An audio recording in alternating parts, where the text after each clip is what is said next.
Araw mga guys, ay isang mabilisan lang po guys. Hello po sa ating subscriber lahat.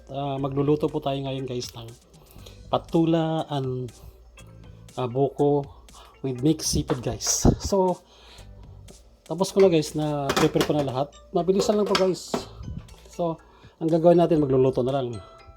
Dagdag tayo sibuyas. Sibuyas guys. So, tira natin siya. Bawang. Good for 3 to 4 servings lang gawa natin guys. Okay? Tapos dagdag tayo ng isang ulo ng lemongrass. Then ginger guys.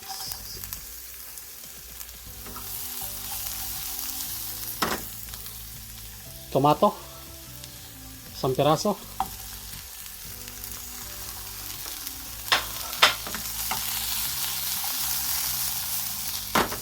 Saka na guys, dagdag ating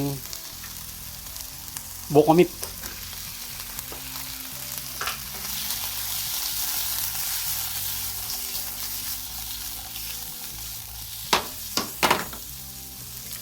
Saka guys, dagdag na natin ang ating patola.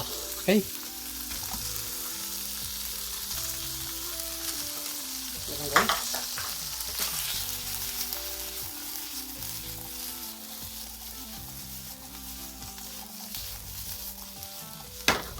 So ito guys, kung gusto nyo lagyan ng ipapang gulay, pwede rin. Dagdag na tayo ng paminta natin. Ihuli ko na ang ating seafood guys para hindi ma-overcook. Binabalance ko na kasi siya. Okay. Dagdag tayo ng salt. Konti lang guys.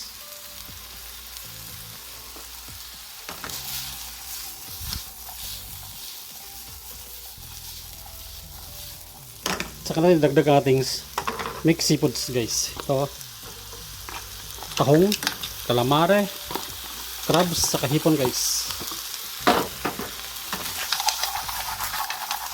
Ganito lang guys ang luto natin.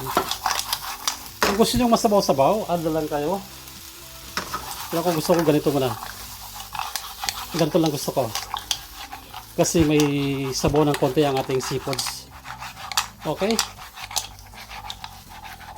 So pag hindi pa nakapag-subscribe ng channel namin guys, subscribe po kayo. Magkakaroon kayo ng idea or dagdagan nyo yung idea ko. Diba guys? Maraming salamat sa panonood ng video namin. Thank you guys. God bless. Happy vacation. Long weekend.